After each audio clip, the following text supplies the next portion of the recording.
Dans cette formation VBA Access, nous poursuivons le développement de notre application pour l'évaluation des candidats par QCM.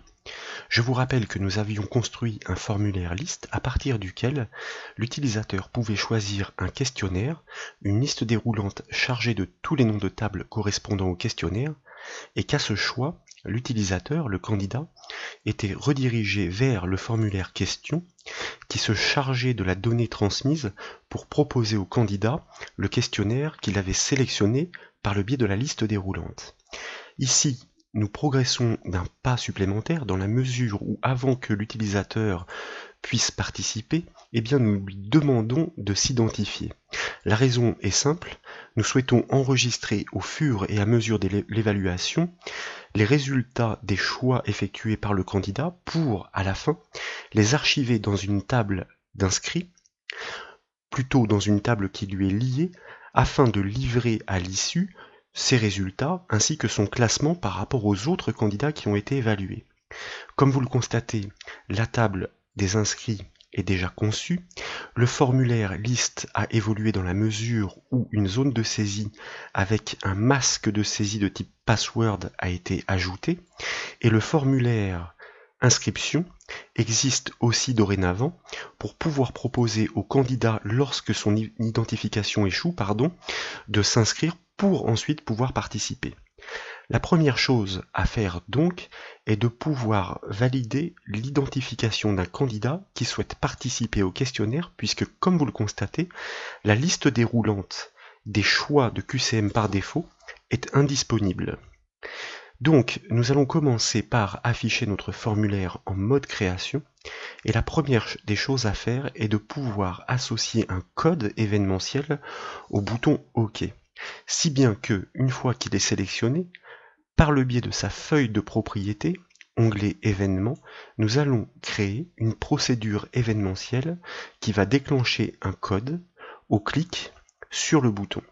Donc dans l'événement au clic de sa feuille de propriété, nous cliquons sur le bouton, nous choisissons générateur de code et comme nous en avons l'habitude désormais, nous basculons dans l'éditeur de code pour l'objet form-list, c'est-à-dire le formulaire liste sur lequel nous étions, entre les bornes de la procédure valider-clic, valider étant le nom du bouton, clic étant son événement associé. Vous remarquez la présence des codes que nous avions jusque-là développés notamment pour charger le contenu de la liste déroulante des noms de table, si bien que la référence à Microsoft ActiveX Data Object existe déjà, il n'est pas nécessaire de l'ajouter de nouveau pour pouvoir piloter les objets de base de données. Dans cette procédure événementielle valider-clic, nous devons donc réceptionner la donnée saisie par l'utilisateur dans la zone identifiant, car c'est son nom, pour exécuter une requête sélection qui permette de confirmer que cet identifiant existe bien dans la base de données, la table des inscrits. Nous avons donc besoin de manipuler les données. Comme toujours, nous commençons donc par déclarer les variables dont nous avons besoin et notamment des variables objets qui vont nous permettre de manipuler les éléments de la base de données. Ainsi, nous déclarons notre variable la base que nous typons comme un objet database, c'est-à-dire comme un objet de base de données, et puis dans la foulée, puisque nous avons besoin d'accéder aux enregistrements de la table des inscrits, nous déclarons une variable que nous nommons ligne et que nous typons comme un objet de type recordSet, ce qui signifie que cet objet va pouvoir manipuler les enregistrements d'une table qu'il reste à désigner. Comme nous allons exécuter une requête, nous déclarons une variable requête. Son nom sera ainsi suffisamment explicite comme un string, puisque un string est une chaîne de caractères et l'objectif est de pouvoir mémoriser dans cette variable la syntaxe SQL de la requête sélection à effectuer pour vérifier la présence de l'identifiant dans la table. Avant d'exécuter ces requêtes et d'accéder aux données de la base de données, la première chose à vérifier est de constater si l'utilisateur, avant de valider, a bien saisi un identifiant. Donc, nous allons faire un test sur la zone de saisie qui s'appelle identifiant, c'est comme ça que nous l'avons nommé, avec l'instruction de branchement if en VBA, la propriété value de notre zone de saisie identifiant qui permet d'accéder à son contenu pour savoir si elle contient bien quelque chose ou plutôt si son contenu est différent de vide, guillemets.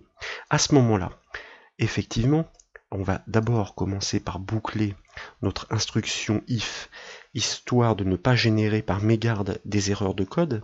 Si effectivement cette zone de saisie est bien différente de guillemets de vide, cela signifie que le candidat a saisi un identifiant qu'il convient d'aller vérifier pour voir s'il correspond à un identifiant enregistré dans la table des inscrits. Donc, dans ces conditions-là, nous pouvons en effet commencer à initialiser nos variables, notamment notre variable requête. Mais cette variable requête est une variable qui va devoir mémoriser une syntaxe SQL qui permet de réaliser une sélection. Si vous n'êtes pas à l'aise avec la syntaxe SQL, nous pouvons demander par le biais de l'onglet Créer qui active le ruban Créer de la fenêtre Access, nous pouvons donc demander à Access de nous aiguiller dans la conception du code. Par exemple, nous allons cliquer sur le bouton création de requête et comme il s'agit d'aller vérifier des éléments dans la table des inscrits qui se nomme MSI inscrit, nous l'ajoutons dans notre zone de requête, puis nous allons effectuer une sélection sur le champ identifiant puisque c'est bien ce champ-là qu'il convient de vérifier avec la requête par le code VBA pour savoir si le candidat est bien inscrit dans la base de données. Le critère à effectuer est le critère sur un identifiant qui aurait été saisi. Donc on va le simuler.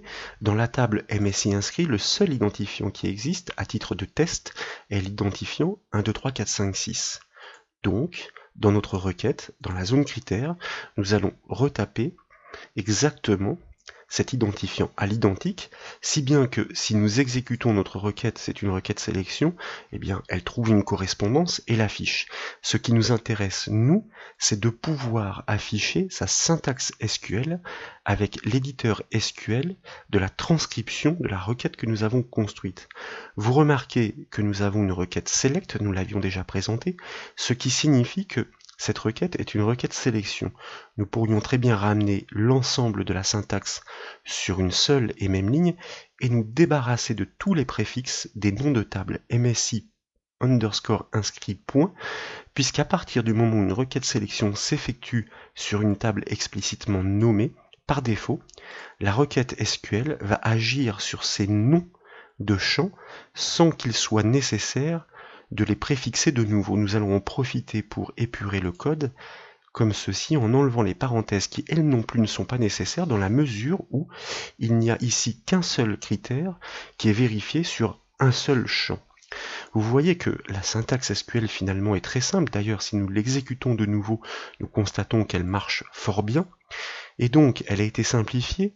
Select inscrit identifiant, c'est le nom du champ. From MSI inscrit, le nom de la table. Where, la clause where, la condition, pour lequel, inscrit identifiant, le champ est égal à 1, 2, 3, 4, 5, 6.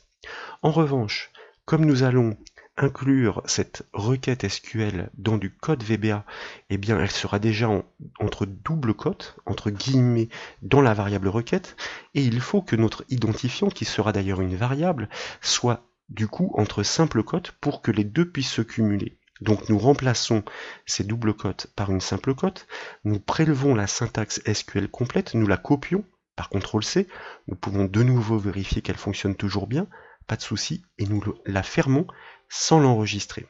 Si bien que nous pouvons retourner dans l'éditeur de code, par exemple par Alt F11, et nous pouvons démarrer l'affectation et l'initialisation de nos variables en commençant par la variable requête dont le but est de pouvoir mémoriser entre guillemets, puisqu'il s'agit d'une instruction de type texte, eh bien la requête à effectuer sur la table MSI inscrit pour vérifier la présence de l'identifiant. Bien entendu, donc constatez bien la présence des simples cotes et des doubles cotes qui encadrent l'expression entière. Bien entendu, donc, cet identifiant ne peut pas être statique, puisque si tel est le cas, tout candidat qui va souhaiter s'identifier, eh bien sa saisie ne sera pas prise en compte, et puis le code le laissera passer pour qu'il s'évalue, mais sous un identifiant qui ne lui correspond pas. Ça veut dire que dans la clause where, nous devons vérifier cette égalité avec une variable qui correspond à la valeur saisie dans la zone identifiant. Donc, nous devons briser la chaîne de caractères en fermant les guillemets, en concaténant avec le et commercial à une variable qui est tout simplement la valeur saisie dans la zone identifiant, à laquelle nous accédons par sa propriété value et nous reconcaténons avec la fin de l'instruction pour ne pas oublier entre les guillemets de fermer la simple cote que nous ne voyons pas bien ici pour que l'instruction soit fonctionnelle et que la requête puisse marcher. Il convient pour pouvoir exécuter cette requête d'initialiser et d'affecter nos variables de base de données en commençant fort logiquement par notre variable la base afin qu'elle pointe sur la base de données en cours avant d'accéder à la table MSI inscrit. Nous en avons l'habitude, c'est l'objet application d'Access qui permet d'obtenir une méthode qui se nomme currentDB que propose IntelliSense qui permet de pointer sur la base de données en cours et ainsi d'instancier une classe qui va fournir tous les objets, toutes les propriétés et méthodes à cet objet la base afin de pouvoir piloter les données de la base de données. Ensuite, il s'agit de manipuler les enregistrements de cette table grâce à notre objet de type recordSet pour enregistrement, donc nous allons l'affecter, l'initialiser. Ligne est égale, il en découle justement de l'objet la base que nous venons d'affecter, une méthode qui se nomme openRecordSet qui permet, comme son nom l'indique, d'accéder aux enregistrements. Aux enregistrements, oui, mais de quoi? Eh bien, à défaut d'une table, il peut s'agir d'une requête. Cette requête, nous venons de construire sa syntaxe SQL mémorisée sous le nom de la variable requête. Une requête n'est qu'une table spécifique, filtrée, donc le fonctionnement est le même. Et comme il s'agit d'un accès filtré, eh bien c'est un accès dynamique et donc en deuxième paramètre, nous indiquons, comme d'ailleurs le précise l'aide en ligne, le paramètre dbopenDynaset. Vous voyez que VBA corrige la casse, c'est bon signe, cela signifie que nous ne sommes pas trompés, pour que nous puissions donc accéder aux enregistrements de la table MSI inscrit selon la syntaxe SQL, c'est-à-dire en vérifiant l'identifiant saisi par l'utilisateur. Le principe donc est de constater si oui ou non eh bien l'identifiant est présent dans cette table. Et nous allons faire d'ailleurs deux petits tests. Le premier, avant d'aller plus loin, consiste à savoir si l'utilisateur a bien saisi un identifiant ici. Donc il va falloir qu'on prévoie une branche else avant d'aller plus loin. Quoi qu'il en soit, on va quand même terminer la partie où le critère est bien vérifié. Ça veut dire que l'utilisateur a saisi un identifiant. Nous venons de nous connecter aux données, eh bien notre objet recordSet propose tout simplement une propriété recordCount qui permet de renvoyer le nombre d'enregistrements contenus dans le résultat de la requête. Eh bien si ce nombre d'enregistrements vaut 0, cela signifie tout simplement qu'il n'y a pas de concordance et donc que l'identifiant n'existe pas, auquel cas il faudra le notifier à l'utilisateur. Dans le cas contraire, bien sûr, eh bien, cela signifie qu'il existe, il va falloir lui déverrouiller l'accès à la liste déroulante. C'est pour ça que nous ajoutons une nouvelle instruction if pour tester le résultat de cette requête par le biais, comme je vous le disais, de sa propriété recordCount qui permet de compter les enregistrements qui correspondent à cette requête. Eh bien, si effectivement ce recordCount est supérieur à 0, nous savons bien entendu que cela signifie qu'il y a eu concordance, auquel cas nous allons déverrouiller la liste déroulante qui se nomme list avec sa propriété enabled que nous passons à true pour qu'elle soit disponible et qu'elle ne soit plus grisée. Dans la foulée, nous n'oublions pas comme d'habitude, puisque c'est terminé pour cette partie, de fermer la connexion aux données qui avaient été ouvertes avec dans un premier temps la méthode close de l'objet recordSet ligne et nous faisons exactement la même chose pour notre objet la base, nous fermons la connexion aux données et dans la foulée maintenant nous le faisons pratiquement à chacune des formations avec le mot-clé set, nous réinitialisons nos variables objets à nothing pour pouvoir les décharger de la mémoire afin de libérer les ressources complètement et proprement. Comme je vous le disais donc, dans le cas où l'utilisateur a saisi un identifiant, eh bien, nous exécutons une requête sélection dont nous avons construit la syntaxe à l'aide de l'éditeur Access, et lorsque nous réceptionnons la valeur des résultats, si elle est supérieure à 0, cela signifie que son identifiant a été trouvé, donc nous déverrouillons la liste, si bien que l'utilisateur peut commencer un QCM, nous fermons les connexions et déchargeons les objets.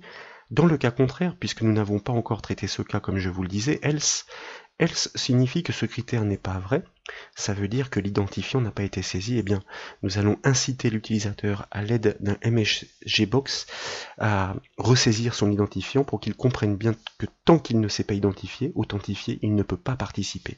MSGbox, fonction classique donc en VBA, vous devez saisir votre identifiant avant de commencer. Comme ceci, voilà. Une fois que notre code pour cette partie est terminé, nous enregistrons les modifications avec CTRL-S, nous rebasculons sur l'application par exemple par Alt F11, et puis nous allons donc exécuter notre formulaire qui est ouvert en mode conception, par exemple avec la touche F5 du clavier. Donc pour vérifier le else, si nous vidons le contenu de notre zone de saisie et que nous cliquons sur le bouton OK, vous remarquez que le MSGbox que nous venons de coder se déclenche. Vous devez saisir votre identifiant avant de commencer, OK.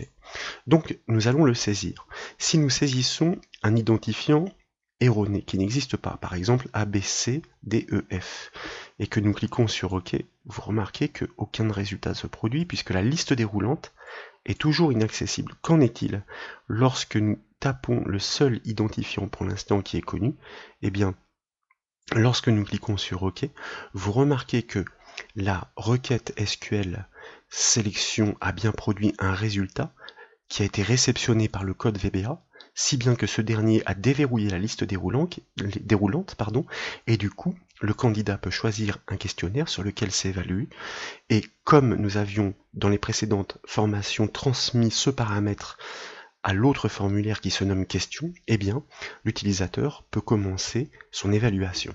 Nous allons donc fermer le formulaire question puisque pour l'instant, il ne s'agit pas de mémoriser les choix faits par le candidat sur les questionnaires, mais bien de terminer le processus d'authentification et d'inscription le cas échéant.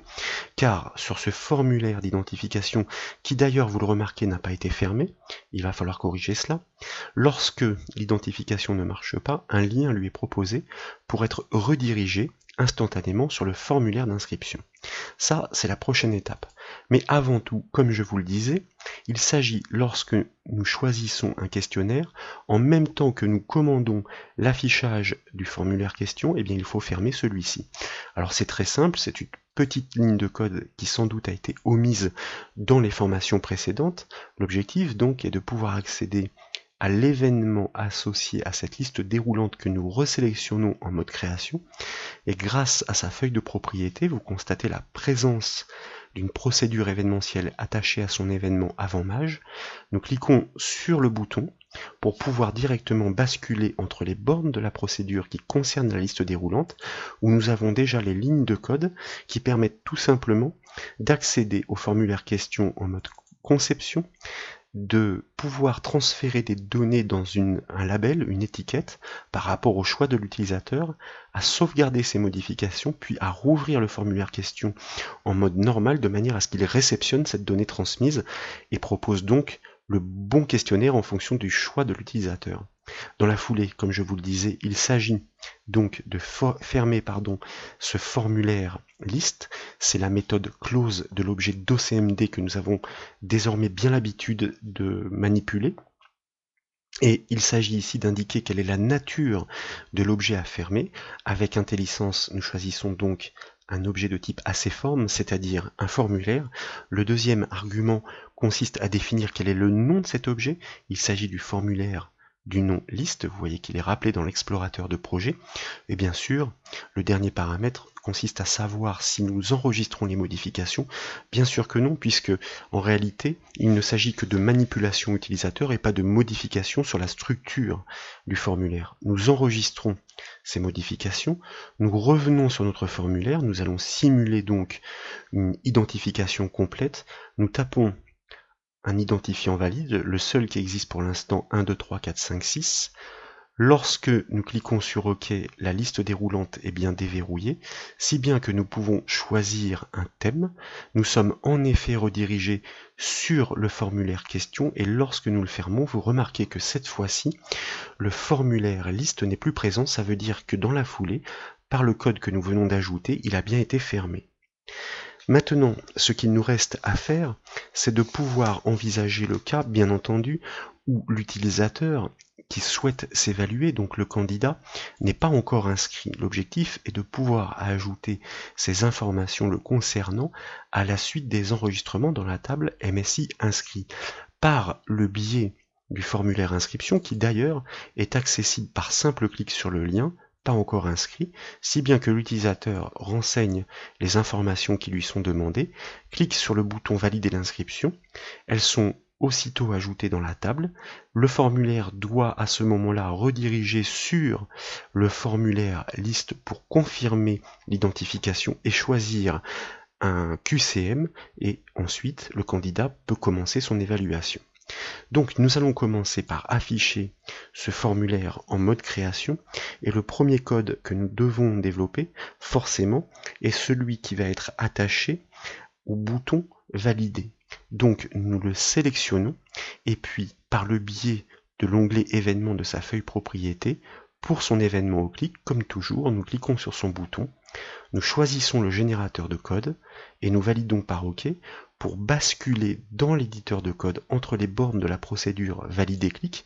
Ce bouton se nomme aussi valider, son événement clic, mais pour le formulaire inscription, si bien que sa feuille de code est vierge, puisque le code que nous avions développé jusqu'alors était celui associé au formulaire liste.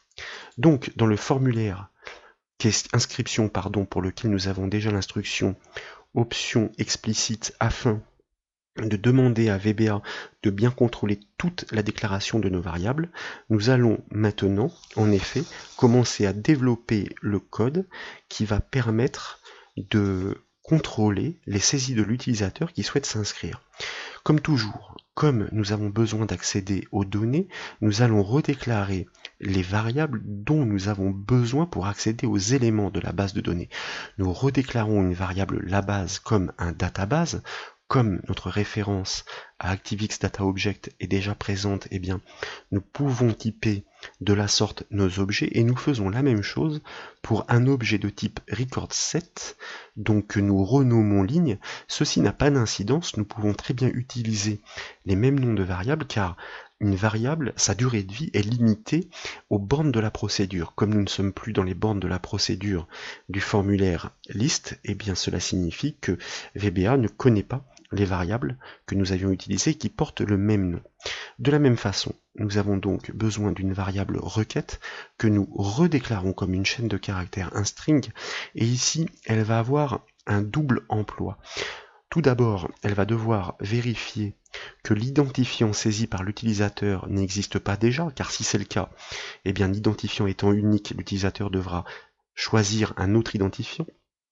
Et ensuite, une requête mise à jour, une requête ajout plutôt, donc une requête action qui va permettre d'insérer ces nouvelles informations dans un nouvel enregistrement pour la table MSI inscrit.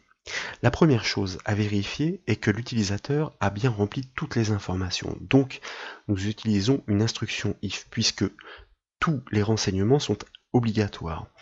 Nos contrôles se nomment respectivement inscrit ID pour l'identifiant. Donc vous pourriez le constater en retournant dans le formulaire en mode conception avec la feuille de propriété. Le but du jeu est non seulement de vérifier que la saisie n'est pas vide, alors on va prendre le raisonnement inverse. Si la valeur est vide ou bien qu'elle est nulle d'ailleurs, alors la différence entre vide et nul, vide c'est elle comportait une saisie mais elle a été supprimée, nulle elle n'a jamais comporté de saisie. Donc les deux tests doivent être vérifiés pour nous assurer que toutes les exceptions seront bien gérées. Et nous avons une fonction VBA qui se nomme isNull et qui permet de vérifier si effectivement la valeur de l'expression ou du contrôle passé en paramètre est nulle ou non.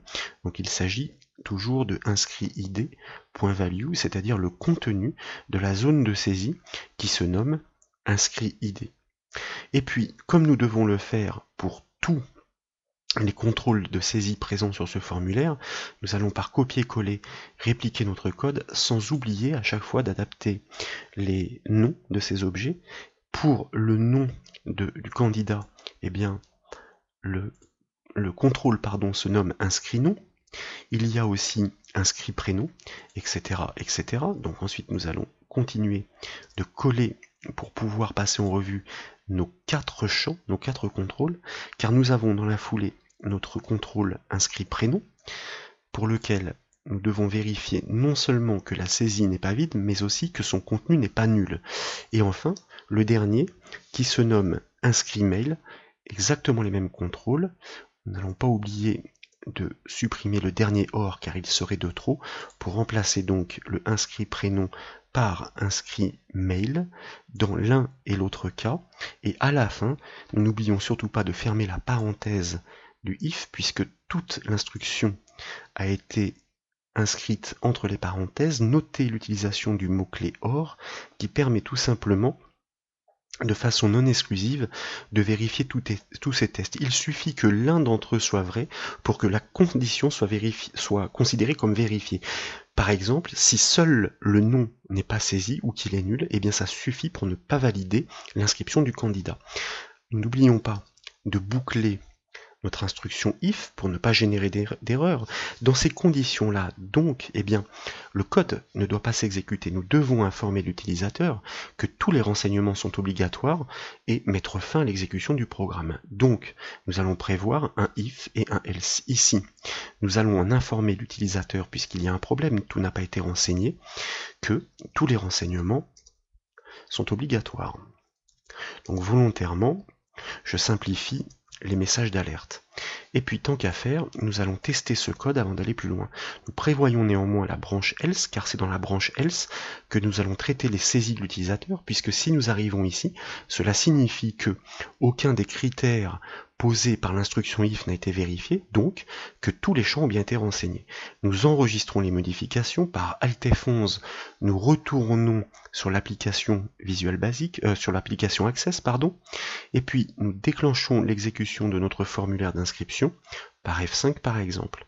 Lorsque nous cliquons sur le bouton valider, vous constatez en effet que, eh bien, notre critère a bien été intercepté, aucune des zones de saisie n'a été renseignée, si bien qu'un message informe l'utilisateur, tous les renseignements sont obligatoires.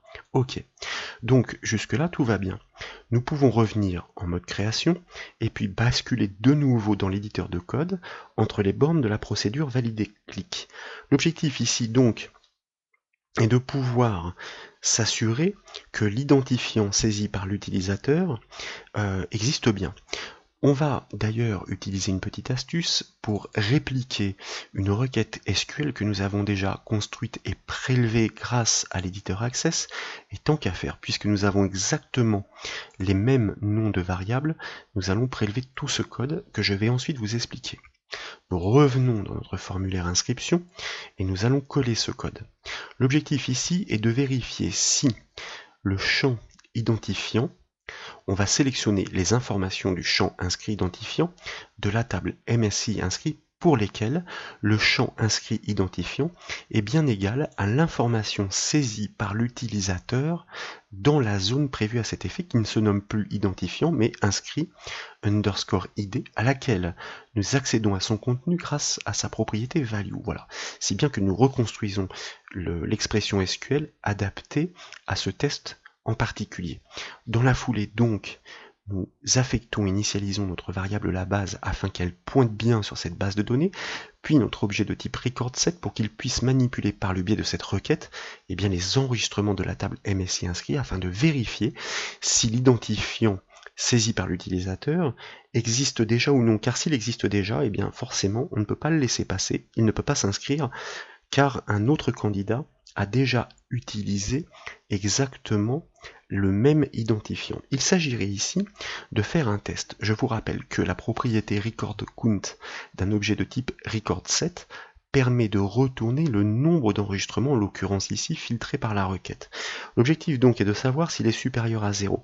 S'il est supérieur à 0, eh bien c'est tout simplement, alors c'est pas la même action que précédemment, s'il est supérieur à 0, tout simplement l'exécution du code doit s'arrêter. On va commencer par borner notre instruction if et prévoir une branche else, puisque dans le cas où ce critère est vrai, eh bien on ne doit rien faire de plus, on doit stopper l'exécution. Dans le cas contraire, en revanche, on va consolider ces informations pour les ajouter à la table MSI inscrit pour que le candidat soit reconnu, puisse s'identifier et participer au QCM.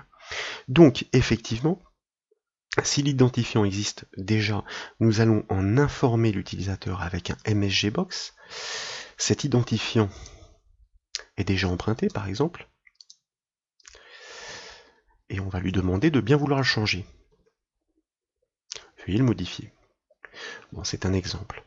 Et dans la foulée donc, puisque l'on doit arrêter l'exécution du code dans ces conditions-là, tant que l'utilisateur n'a pas recliqué sur le bouton, nous allons en profiter pour que ce soit bien visible sur le formulaire, par vider le contenu qui n'est pas validé de la zone de l'identifiant sur le formulaire en le réinitialisant à vide à l'aide de deux guillemets de sa propriété value, et du coup, puisque nous avons fini d'accéder aux données, nous allons fermer la connexion aux objets de base de données, aussi bien l'objet recordSet que l'objet la base, avec les méthodes close comme toujours. Et puis surtout, pour être sûr que le code soit bien finalisé, nous utilisons l'instruction exit_sub afin d'ignorer tout ce qui suit et de sortir de la procédure pour mettre fin à l'exécution.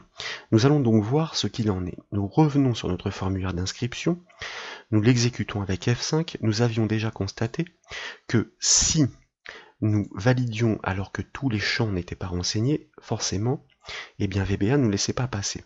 Qu'en est-il désormais si nous renseignons un identifiant qui existe déjà, 1, 2, 3, 4, 5, 6 par exemple.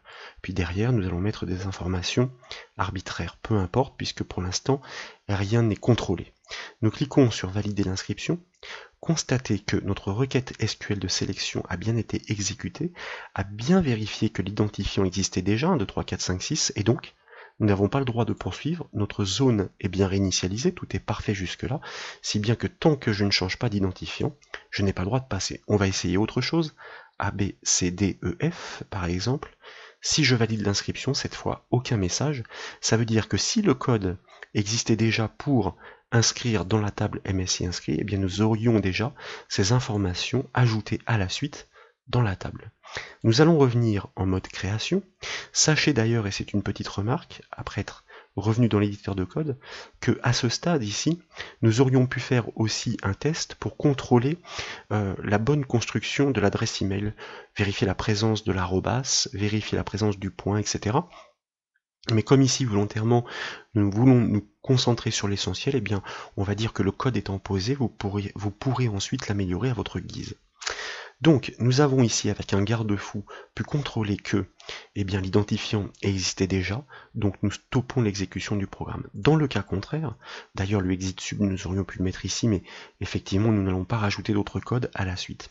Dans le cas contraire, ça veut dire lorsque le recordCount renvoie 0, ça signifie que l'identifiant n'a pas été repéré dans la table des inscrits, si bien que nous pouvons maintenant exécuter une requête action. Mais alors une requête action de type ajout. Sachez que les mots-clés à utiliser pour une requête action, une requête ajout, sont les mots-clés insert, into, suivis du nom de la table, d'ailleurs qui se nomme MSI inscrit avec un S.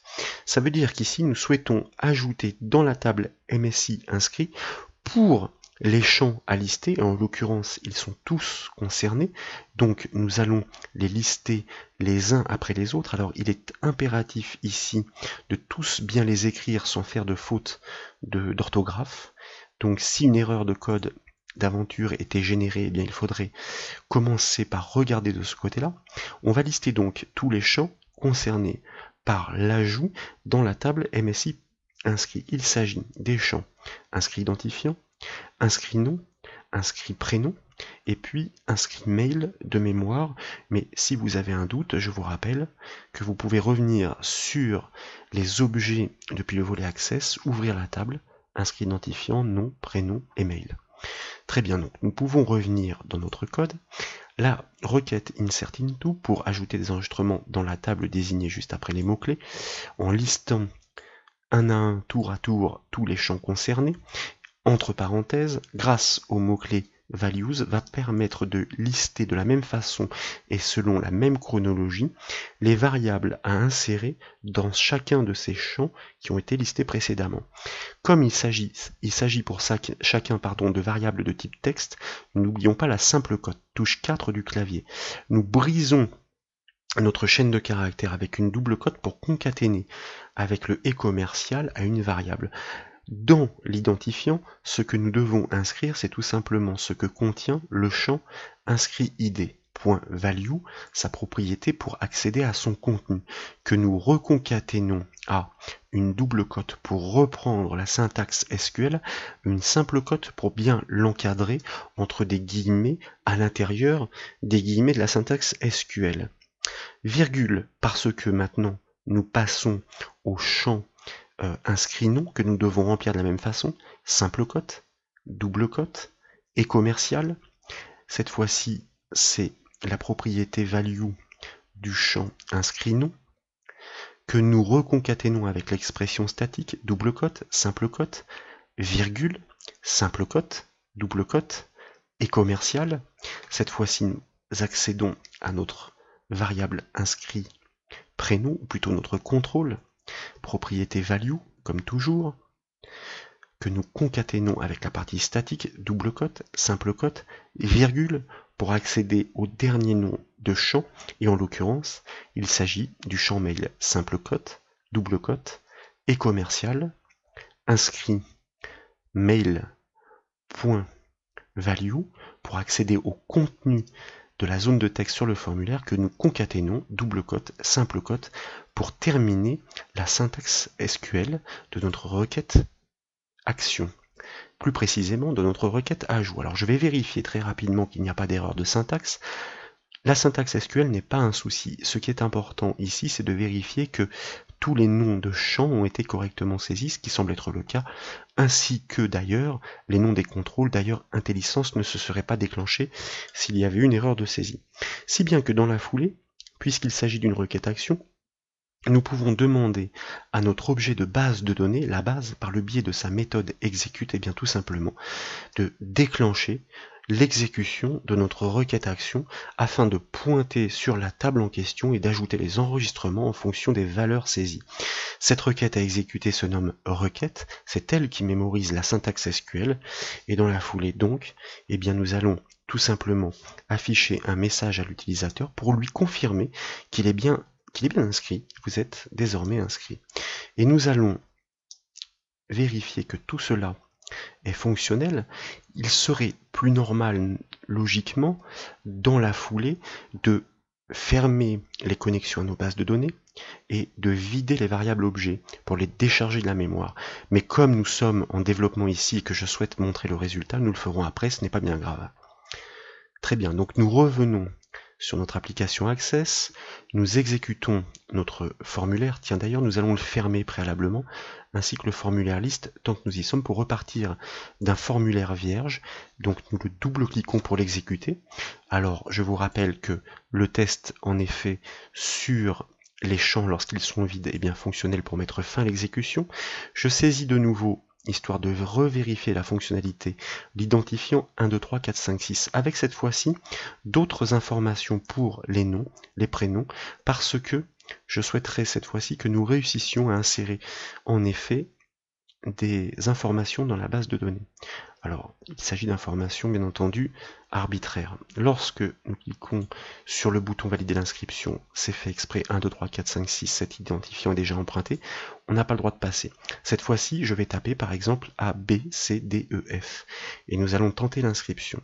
et vous voyez que le message de confirmation est apparu, ce qui tendrait à signifier, à indiquer que, eh bien, normalement, l'inscription du nouvel enregistrement a bien réussi dans la table. Ce que nous allons vérifier en double-cliquant sur la table pour l'ouvrir et constater que notre code est tout à fait fonctionnel, puisque désormais le candidat est effectivement archivé dans la base de données, la table de la base de données des inscrits, si bien que à l'avenir, ce candidat pourra justement s'évaluer, s'identifier et donc s'évaluer en choisissant un questionnaire.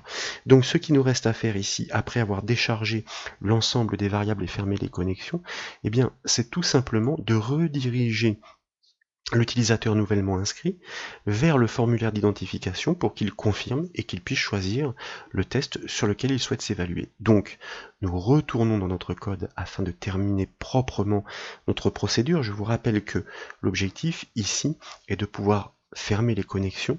Nous allons le faire en dehors du NDIF, celui qui concerne le record code, de manière à pouvoir fermer, quoi qu'il arrive, l'ensemble des connexions ouvertes, donc avec tout simplement, d'ailleurs, nous pourrions le faire, et ce serait encore mieux, puisque nos variables sont déclarées avant. Non, nous allons le faire entre les deux NDIF, ça paraît plus logique, puisque l'affectation a bien lieu dans le premier NDIF.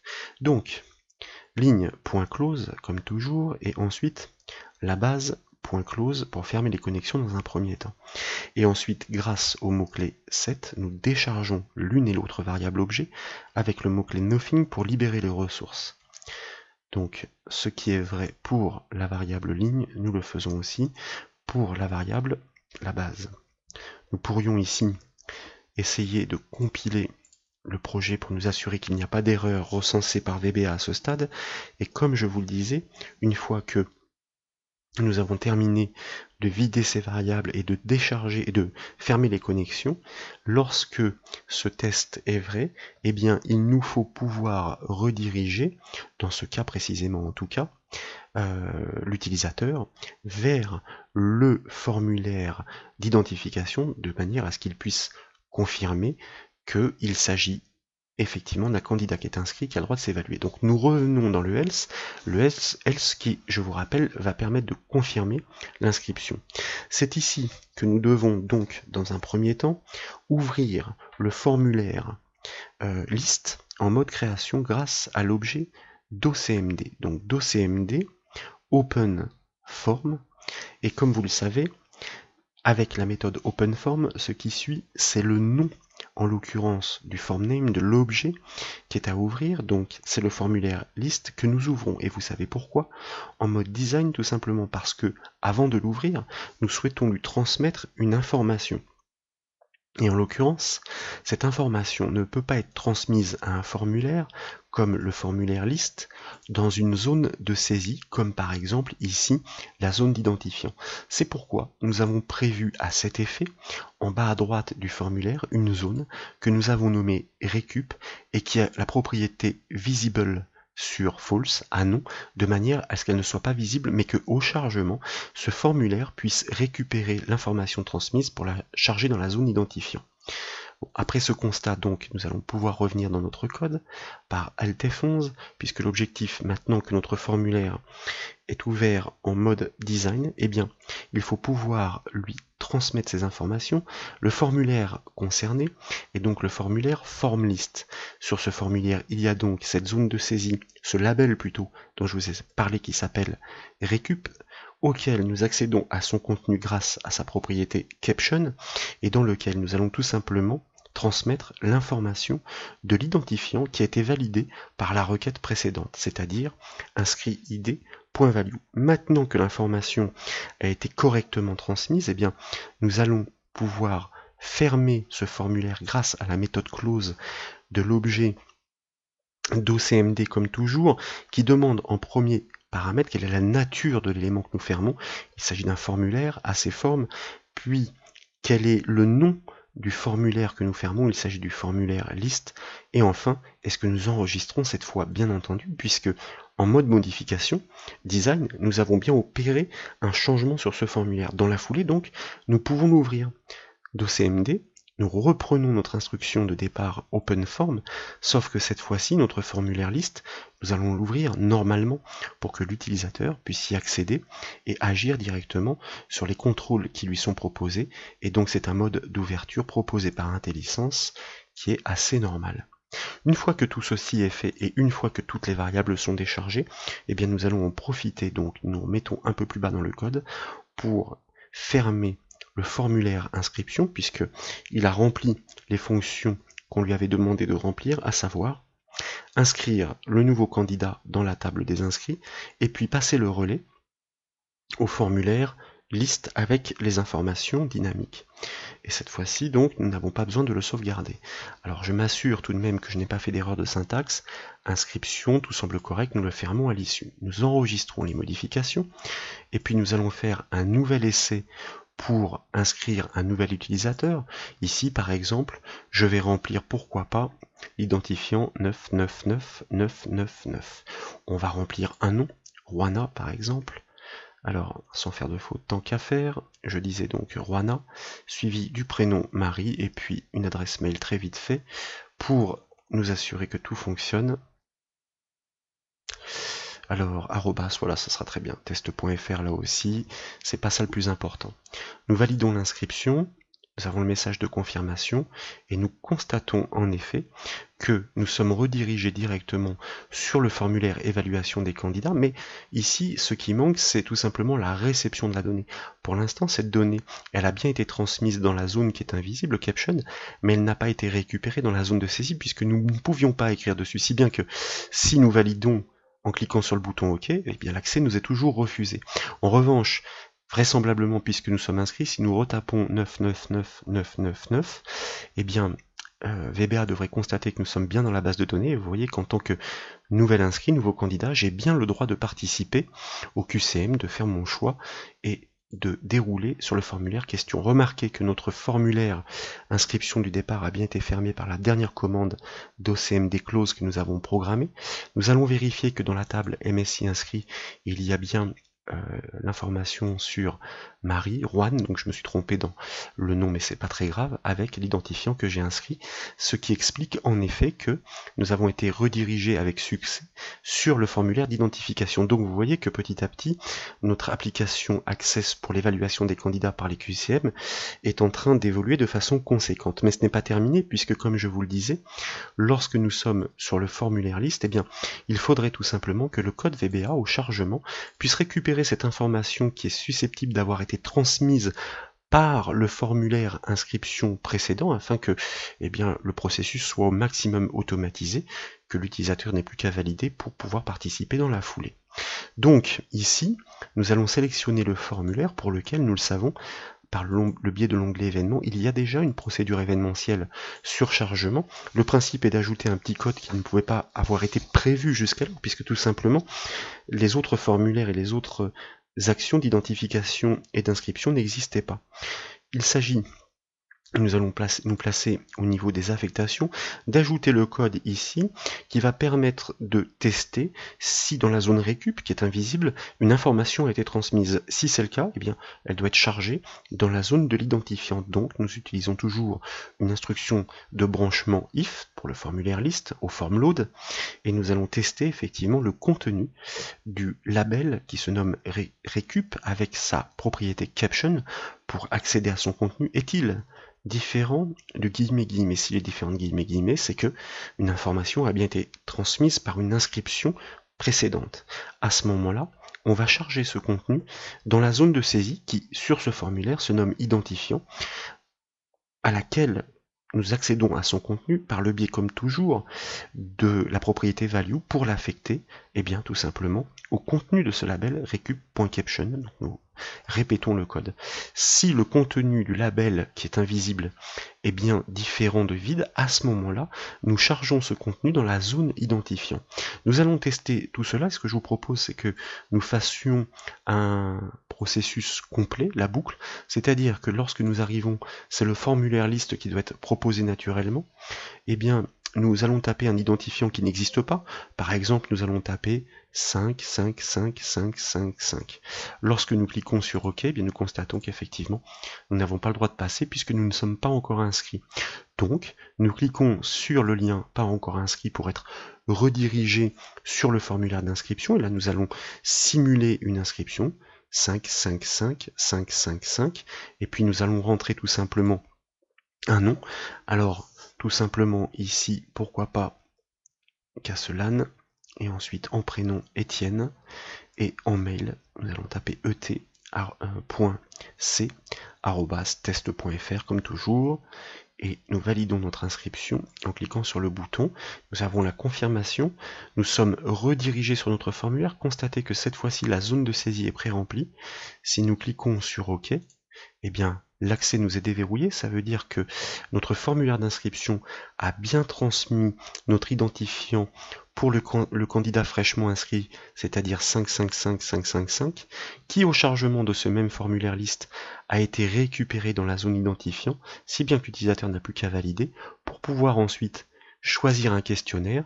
Et vous voyez que tout est interactif, nous passons d'un formulaire à l'autre, c'est totalement dynamique et transparent pour l'utilisateur, toutes les informations sont transmises, si bien que dans la prochaine étape, eh bien, il faudra transmettre cet identifiant au formulaire question pour que, au fur et à mesure, nous soyons capables de mémoriser tous les choix faits par l'utilisateur, pour à l'issue les inscrire dans une table liée, mais qui reste à construire de la table des inscrits, et enregistrer les résultats du candidat, qui pourra d'ailleurs passer autant de tests qu'il souhaite afin de lui proposer son classement.